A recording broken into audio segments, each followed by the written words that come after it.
بسم اللہ الرحمن الرحیم الحمدللہ الذی کفا والصلاة والسلام علی حبیبہ المصطفیٰ اما بعد۔ قاعدہ: چون بعد الف مفاعل حمزہ قبل یا واقع شود بجائے مفتوحہ بدل شود و یا با الف چون خطایا جمع خطیہ خطایئن بود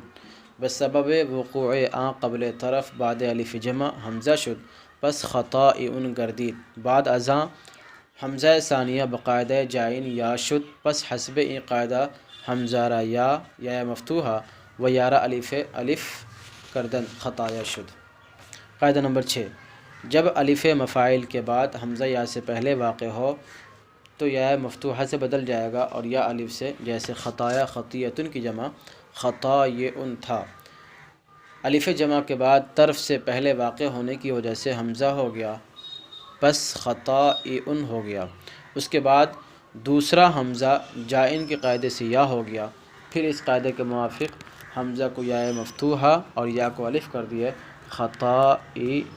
خطایا ہو گیا۔ قاعدہ نمبر 6 کا حاصل یہ ہے کہ جب حمزہ الف مفاعل یعنی الف جمع کے بعد اور یا سے پہلے واقع ہو، یعنی حمزہ سے پہلے الف مفاعل الف جمع ہو اور حمزہ کے بعد یا ہو، تو ایسی صورت میں حمزہ کو یا مفتوحہ سے بدل دیا جائے گا اور جو یا پہلے سے ہے اس یا کو الف سے بدل دیا جائے گا، جیسے خطایا خطیتن کی جمع ہے، اصل میں تھا خطایئ، پہلے یا پھر حمزہ، یا الف جمع کے بعد اور طرف سے پہلے واقع ہے لہٰذا اس یا کو حمزہ سے بدل دیا گیا تو اب ہو گیا خطائئ دو حمزے کے ساتھ۔ پھر جائن والا قاعدہ پایا گیا، دو حمزہ متحرکہ میں سے اگر کوئی ایک مکسور ہو تو دوسرے حمزہ کو یا سے بدل دیا جاتا ہے، لہٰذا دوسرے حمزہ کو یا سے بدل دیا گیا، اب ہو گیا خطائئ، جو اصل میں تھا اس کے بالکل برعکس، اصل میں تھا خطایئ پہلے یا پھر حمزہ، اور اب یہاں پر اس کے بالکل برعکس ہو گیا خطائئ پہلے حمزہ پھر یا۔ اس کے بعد اب یہ قاعدہ پایا گیا کہ حمزہ الف جمع الف مفاعل کے بعد اور یا سے پہلے ہے لہٰذا اس حمزہ کو یا سے بدل دیا جائے گا اور جو یا پہلے سے موجود ہے اس یا کو الف سے بدل دیا جائے گا، خطایا ہو جائے گا۔ اس کی اور دوسری مثال جیسے شویتن کی جمع ہے شوایا، شوایا اصل میں تھا شوایئ، یا کو حمزہ سے بدل دیں گے چونکہ یہ یا طرف سے پہلے الف جمع کے بعد واقع ہے لہٰذا شوائئ ہو جائے گا۔ پھر دوسرے حمزہ کو جائن کے قاعدے سے یا سے بدل دیا جائے گا اور پھر اس کے بعد پہلے حمزہ کو یا اور یا کو الف سے بدل دیا جائے گا، شوایا ہو جائے گا۔ اسی طریقے سے رفیعتن کی جمع رفایا، طوایا، مختلف اس کی مثالیں مل جائیں گی۔ قاعدہ: حمزہ متحرکہ کے پس حرف ساکن غیر مدہ زائدہ وغیر یا تصغیر بعد نقل حرکتش بما قبل محذوف شود جوازن چون یسلو وقد افلح و یرمی خاف۔ قاعدہ نمبر 7، حمزہ متحرکہ جو حرف ساکن غیر مدہ زائدہ اور غیر یا تصغیر کے بعد ہو اس کی حرکت ما قبل کو نقل کرنے کے بعد جوازن حذف کر دیا جائے گا، جیسے یسلو، قد افلح اور یرمی خاف۔ اس قاعدے کا حاصل یہ ہے کہ حمزہ متحرکہ اگر کسی حرف ساکن غیر مدہ زائدہ اور غیر یا تصغیر کے بعد واقع ہو، یعنی کسی ایسے حرف ساکن کے بعد حمزہ واقع ہو جو حرف ساکن مدہ زائدہ بھی نہ ہو اور یا تصغیر بھی نہ ہو، چونکہ اگر مدہ زائدہ ہے واو مدہ زائدہ یا مدہ زائدہ یا تصغیر تو پھر وہ قاعدہ نمبر 5 کے تحت آ جائے گا، اس لیے اسی سے استثناء کے طور پہ اس قاعدے کو ذکر کر رہے ہیں کہ اگر وہ حمزہ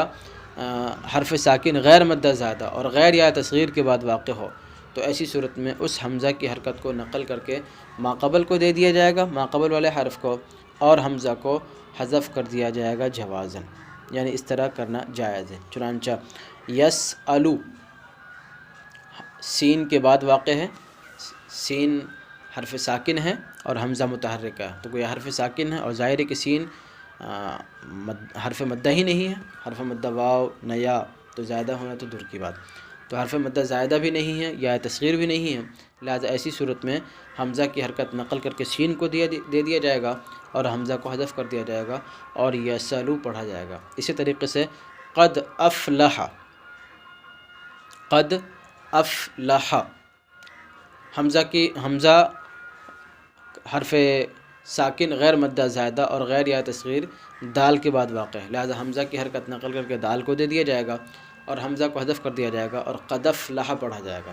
یرمی اخاہ، یرمی اخاہ، یہ حرف مدہ تو ضرور ہے لیکن زائدہ نہیں ہے، اس لیے کہ یہ یا مادے کی ہے، اور تو گویا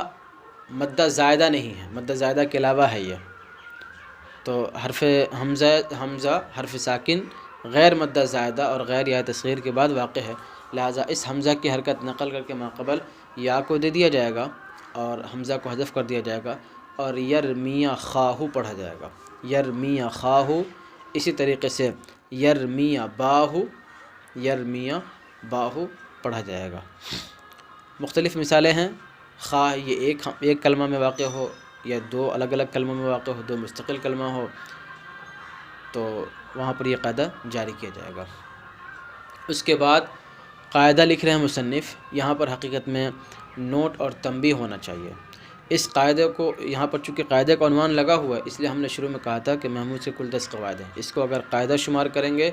تو 10 ہو جائیں گے، اور اگر یہ قاعدہ اس کو شمار نہ کریں، اور حقیقت یہی ہے کہ یہ بحث محض ایک تنبیہ ہے اور نوٹ کے طور پر ہے، یہاں پر قاعدہ نہیں ہونا چاہیے، جس کو اگر قاعدہ شمار نہیں کریں گے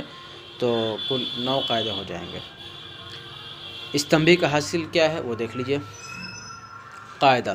در یرا و یرا و جملہ افعال رویت، این قاعدہ بطور وجوب مستعمل است، نہ در اسماء مشتقہ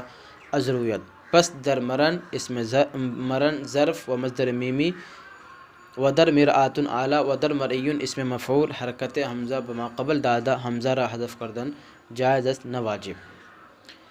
یرا، یرا اور رویت کے تمام افعال میں یہ قاعدہ بطور وجوب مستعمل ہے، نہ کہ رویت سے مشتق ہونے والے اسماء میں، لہٰذا مرئن اسم ظرف اور مصدر میمی میں، مرآتن اسم اعلیٰ میں اور مرئیون اسم مفعول میں حمزہ کی حرکت ما قبل کو دے کر حمزہ کو حذف کرنا جائز ہے، نہ کہ واجب۔ یہ قاعدہ نمبر 7 کے تعلق سے یہ نوٹ ہے، کہتے ہیں کہ یہ قاعدہ نمبر 7 رآ اور یرا اور اسی طریقے سے رویت سے مشتق ہونے والے تمام افعال، ماضی، یہ مضارع، معروف، مجہول، امر، نہیں، اسی طریقے سے ان سے جو مشتق ہونے والے افعال ہیں، ان افعال کے اندر یہ قاعدہ بطور وجوب مستعمل ہوگا، یعنی یرا کے اندر آپ حمزہ کو باقی رکھ کر کے پڑھنا چاہیں تو ایسا نہیں کر سکتے، وہاں پر حمزہ کی حرکت نقل کر کے ماقبل کو دیا جائے گا اور حمزہ کو حذف کر دیا جائے گا، یہ ایسا کرنا واجب ہے۔ تو رویت سے مشتق ہونے والے تمام افعال یرا اور یرا، ماضی کے اندر نہیں، مضارع مجہول، مضارع معروف وغیرہ وغیرہ کے اندر، تو فعل کے اندر یہ قاعدہ بطور وجوب مستعمل ہے، لیکن رویت سے مشتق ہونے والے اسماء کے اندر یہ قاعدہ بطور جواز مستعمل ہے، وجوب مستعمل نہیں ہے، اس لیے کہ فعل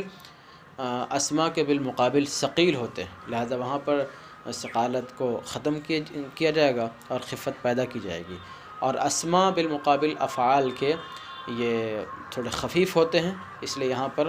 اتنی زیادہ ضرورت نہیں ہے۔ اس لیے مرئن اسم ظرف، اس کو مرن بھی پڑھ سکتے ہیں اور مرئن بھی پڑھ سکتے ہیں، یہ اسم ظرف بھی ہے اور مصدر میمی بھی ہے، اور مرآتن اسم اعلیٰ، مرئیون اسم مفعول، ان سب کے اندر اس قاعدہ نمبر 7 کو جاری کرنا یہ جائز ہے، واجب نہیں ہے۔ نیز افعال کثیر الاستعمال ہے اور اسماء کثیر الاستعمال نہیں ہے، تو جو کثیر الاستعمال ہے وہاں تخفیف کی زیادہ ضرورت ہے، اس لیے وہاں پر بطور وجوب مستعمل ہے، اور اسماء چونکہ کثیر الاستعمال نہیں ہے اس لیے وہاں پر یہ قاعدہ بطور جواز ہے۔ والسلام علیکم ورحمۃ اللہ۔